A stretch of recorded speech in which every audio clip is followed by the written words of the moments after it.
From Interior Alaska's most trusted news source, this is the Fbx Evening News. Good evening and thank you for joining us. Our top story this evening, Alaska's Attorney General says mistakes were made in sentencing requirements for a man suspected of an Anchorage double homicide. But Michael Garrity says no one could have predicted that alcohol-related probation violations committed by 24-year-old Jerry Active would foreshadow the rape and murder of 73-year-old woman and her husband and the sexual assault of their 2-year-old great-granddaughter. Another charge was added today, accusing him of raping a 92-year-old woman. 3 legislators asked Garrity to investigate the circumstances surrounding Active's release from prison in an earlier case, which occurred hours before the Anchorage couple was killed. If the case needs to be tried, it will be tried. If you try more cases, it does take more prosecutors, it takes more judges, it takes more court clerks, it takes more public defenders. But and ultimately, I think it's the province of the executive branch of the Department of Law, not the legislature. But I'm happy to meet with the legislators to discuss it. I've received a letter from them. I'll be following up with them as well. Attorneys representing a 38-year-old Fairbanks man accused of sexually abusing 2 young girls repeatedly over a 5-year period of time say they've reached a resolution in the case, one that will avoid a trial by jury. Daniel Weir is charged with 5 counts of first-degree sexual abuse of a minor and a single count of second-degree child sexual abuse. During a brief hearing earlier today in state court, Weir's public defender, Jennifer Height, says her client will plead guilty to charges instead. It's not known what the terms of the plea deal involve or how much jail time Weir will receive. A change of plea hearing in the case is set for June 14th. According to court records, the alleged victims were between 6 and 12 years old at the time the alleged abuse began back in 2007. They say Weir lived in the same home as the alleged victims. He has remained in jail on a no-bail status since his arrest back in March of 2012. Not guilty pleas for a 21-year-old Fairbanks man accused of having sex with a 14-year-old girl. Deo Ebert is charged with second-degree sexual abuse of a minor, distributing indecent materials to minors, as well as stalking. Alaska State Troopers say they received a call from the father of the alleged victim on April 5th. The father said he found text messages detailing sexual activity as well as nude photos of Ebert on his daughter's cell phone. Once confronted, the alleged victim says their sexual encounter took place when she was 13 and that it had since ended. She said Ebert had been stalking her since and asking her friends to persuade her to meet with him. As work continues to restore basic living conditions in Galena, the monumental task of restoring normalcy in the lives of displaced residents evacuated from the area goes on as well. As it stands, about 100 people are staying at the Galena boarding school, located inside a diked area that was not affected by last week's massive flood. They say a lot of pieces need to come together before the majority of the village's 400 residents who evacuated can return from Fairbanks, Anchorage, and neighboring villages. Here in Fairbanks, transition is already happening as locals move beyond surviving the disaster to what's next. According to Cynthia Erickson, who works for State Senator Donnie Olson's office, finding activities for kids and attaining more volunteers to help with cooking and other things has taken over in what she calls a big way. Fairbanks is already getting small after a week, and when you have a rainy day, and we have a lot of kids. We have 61 kids ages 0 to 17 that are in the parking lot at Willow House or at Friends of a Friends of a Friends. Just hanging out. Yes. Not good. No. And that's after a week up here. It's already been a week. You know, the fun and going to McDonald's and movies is. And they've gotten money, but you know, money is like water going through your pockets in Fairbanks. So I think the novelty is starting to wear off. Those wishing to donate time or resources to this cause is asked to contact either Cynthia Erickson at 750-9123 or Susan Paskvan at 378-5269 or Kathy Klein at 456-0222. All right, when we come back, Fish and Game is stocking interior lakes with fish. Also, a popular moose salvage program is in jeopardy. Those stories are next. Stay with us.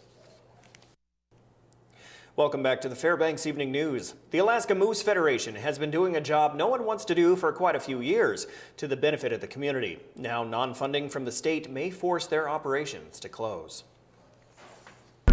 Just in the interior of Alaska, moose versus vehicle accidents on average total 80 to 120 per year. This past year, the number was 88. We get up 2 or 3 o'clock in the morning, 40, 50 below zero, start up, hop in a cold truck, and go out, and we use a winch to pick the moose up onto the back of the truck. The moose is off the road within a half an hour typically. It takes us 6 to 7 minutes to actually load the moose once we get to the location it's at. The Alaska Moose Federation, made up largely of volunteers, are called out when accidents occur. Their salvage services are quick, efficient, and save time, removing carcasses from the road, voiding time spent in the field by nonprofits and those who've signed up to salvage game meat. Sometimes elderly people sitting alongside the white line in the dark, 30, 40 below, trying to process a moose that can take up to several hours, especially in the colder temperatures. Meanwhile, the troopers sitting there alongside the road having to direct traffic around them. The program recently asked for state funding in the amount of $2.2 million to continue the service. It was not approved. The Moose Federation asked for a $400,000 grant this last year for the salvage operation, and that's for statewide. That runs 13 trucks, fuel, insurance, 1 state coordinator, and all 13 trucks around the state are run by volunteers. Now the Alaska Moose Federation is looking to the community to help them offset the costs of running the program, but time is running out. $20,000 would fund both trucks for the winter, for the next upcoming year. With that would stay in the Fairbanks area. And as part of my role as interior coordinator is to help find funding and help find donations from individuals that will do that. The program has been scaled back since April. Drivers only respond when troopers call them. If permanent funding cannot be found by October, the program will end. When salvaging animals, the Moose Federation also records GPS locations for the Alaska Department of Transportation and conducts DNA testing for the Alaska Fish and Game, which helps both offices with their research and planning. The Alaska Department of Fish and Game has begun stocking interior Alaska lakes with fish grown at the department's Ruth Burnett Sport Fish Hatchery. The hatchery was scheduled to open in summer of 2009, but construction delays and other problems resulted in a delay of almost 3 years. The first fish eggs were moved into the facility about a year and a half ago, and 170,000 fingerlings from the hatchery were moved in September to remote lakes.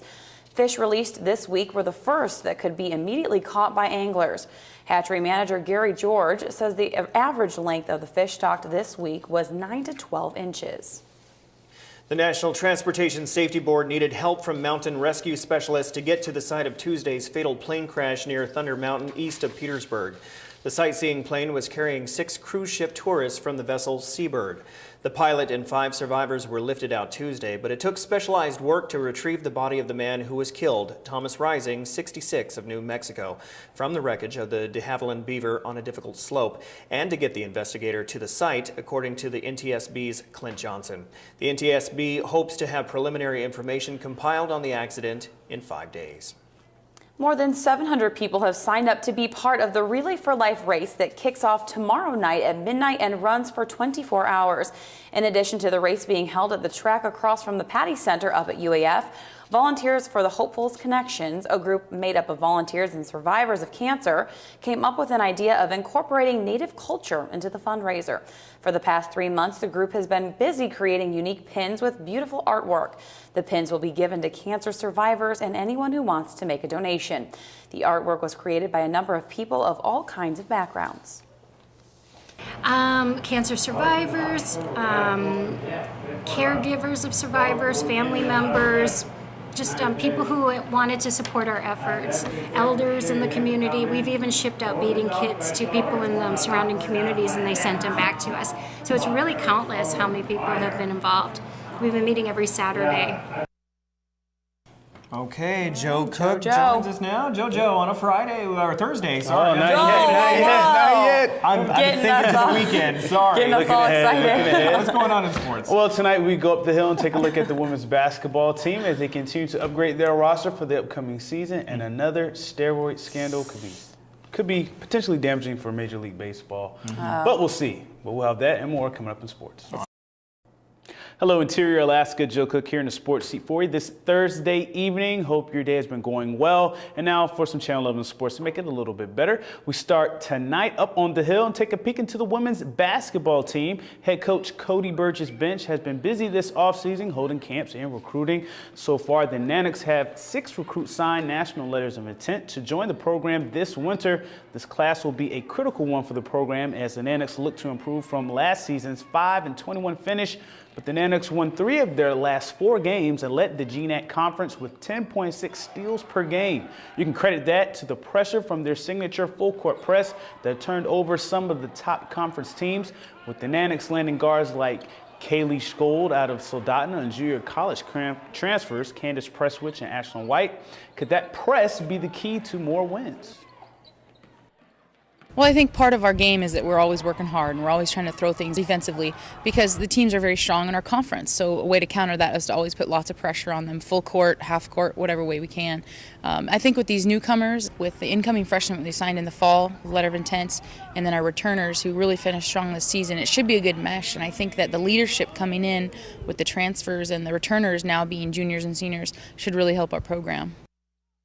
Staying up on the hill, some Alaska Nanniks were recognized not just for their accomplishments on the field of play, but the classroom. For the first time ever, 3 Nanniks were selected to the academic All-America teams in the same year. Sophomore Ryan Anderson of the rifle team and senior Lex Trennan of the men's skiing team were second team selections. Sophomore Allison McFeeters was a third team selection for the women's squad.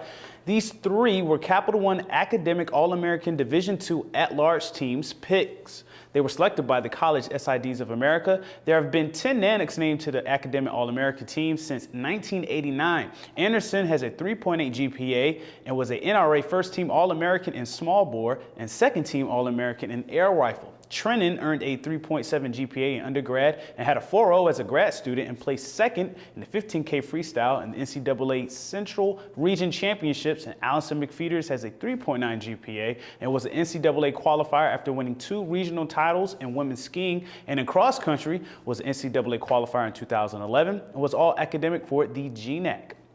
And Major League Baseball is in the news once again, but not for home run records or pennant races. MLB could be handing down suspensions to up to 20 players. Some are former All-Stars and top players who may have been involved in taking performance-enhancing drugs. Jay Gray has more. Major League Baseball is taking another hit now from allegations that some of the sport's biggest stars have used illegal performance-enhancing drugs. The impact of the sport will be epic because they've never had the kingpin in a flip like this. That kingpin is Tony Bosch, seen in this picture from a previous and unrelated arrest. He's the founder of Biogenesis America, a Miami clinic that's closed down in the wake of the scandal.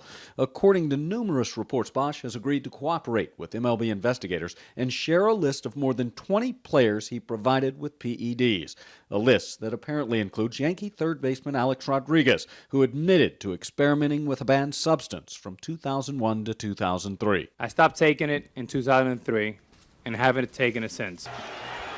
2011 National League MVP Ryan Braun has also been tied to the latest allegations. Braun failed a drug test during his MVP season, but a 50-game suspension was overturned after he challenged how league doctors handled his urine sample.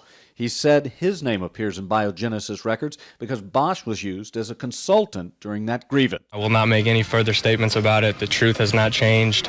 Major League Baseball won't comment either, citing the ongoing investigation. Today, the Players Union did release a written statement which says union attorneys will be with the accused players as they are interviewed by league officials. And, quote, the commissioner's office has assured us that no decisions regarding discipline have been made or will be made until those interviews are completed. Which means fans can only wait. I don't know who to believe right now. And wonder. Jay Gray, NBC News. Interesting to see what the Major League Baseball decides. No more suspensions. Can't believe it. And that'll do it for sports tonight. Thanks for rocking with me for a little while. For more KTVF sports, just log on to Twitter, YouTube, webcenter11.com, and also you can get our mobile app anytime, anywhere. Stay cool, Alaska. Mike Schultz has your full weather forecast coming up next, and we'll catch you next time. Just looking out the sky, you can't see a whole lot of showers around. Looks like it might be a good evening and even a better day tomorrow. We'll talk more about that in a little bit. Now, as far as our photograph for tonight, it's a little bit flattering to me. It was sent in by a viewer who actually had a little confidence in one of my forecasts there. It says, Mike Schultz said, you will need this. And of course, they have an umbrella. And I appreciate that, believe me. That's sent in by Lisa Gaffney, too, a loyal follower. Okay. If you have a photograph to share, by all means, send it to Mike Schultz at KTVF11.com. Here's our numbers right now at the airport. 61 currently after a high of 69. The showers are out of the picture. The record high, 87. That was set in 1957, 31 in 1963. Our sunrise and sunset puts us over the 21-hour barrier by 3 minutes. That's good to see that, a gain of 5 minutes from yesterday. What's going on in our satellite picture? Things are clearing out there too. Once again, high pressure starting to move back in and clear the skies out. As you can see here, we're not looking at a whole lot. Our latest radar, as we zoom in around the Fairbanks area, shows all the showers pushing to the east. That's good news, and that's going to continue. It looks like the pattern is setting up for, like I said, a good weekend. We've been talking about that all week, and finally it looks like it's just going to come through. What's going on across the rest of the state? Well, it is raining cats and dogs over southeast Alaska. Ketchikan reporting some heavy rainfall, scattered showers around Juneau, also raining around Kodiak Island. But the rest of the state looking pretty good. Just cloudy skies at Nome and Barrow and Fort Yukon. Lots of sunshine, 61 degrees. Excuse me. And over the lower 48 weather, again, temperatures warming up nicely. 88 degrees in Salt Lake City, Denver 80. 110 degrees in Phoenix, how about that? But chilly around Minneapolis, only 58 degrees there. Lots of showers over the northeast and a lot of rain moving across the southeast because of Tropical Storm Andrea. As you can see here, pretty well defined circulation, bringing not only heavy rain, like up to 8 to 10 inches of rain, but also some isolated tornado activity too. And some storms moving across the slopes of the Rockies, helping to develop some thunderstorm activity across parts of Texas and New Mexico over the evening hours. And again, the jet stream, as we're talking about all this week, it looks like it's going to remain well to the north, allowing all that hot weather to come up over the southwest. And again, more thunderstorms in association with Tropical Storm Andrea to the north. Cool air coming in from Canada, helping to trigger more thunderstorms over the northern plains. Well, back to Alaska for tomorrow. In the northern sections, snow showers at Barrow, so not quite springtime for them yet. Showers for Nome and isolated showers in the Fort Yukon area. Here in the interior, looks like isolated showers for both Fairbanks and Healy. The rain will continue over southeast Alaska for Juneau and Ketchikan. We saw that on the map earlier. Out to the southwest, partly cloudy skies for Cold Bay and Bethel, and isolated showers at Kodiak. And over the south central regions, we're looking at mostly sunny skies across the region and temperatures warming up to around close to 70 degrees for Anchorage. Well, it is a Thursday night, which means it's time for our fishing report. And our conditions look like this in the Valdez area, sockeye salmon. It's very slow right now. They're starting to pick up. Good halibut catches, though, bigger than normal size.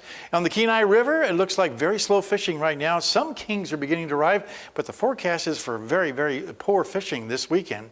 Over the Matanuska Valley, fishing is slow and possession is only allowed on the weekends. And as far as our river conditions are concerned, we have a flood advisory in effect for the Salsha from 3 till 3:45 tomorrow afternoon. On the Chena River from till 10 p.m. tomorrow evening, I should say, and the Good Pasture from 10 p.m., well, actually about 10 p.m. tonight.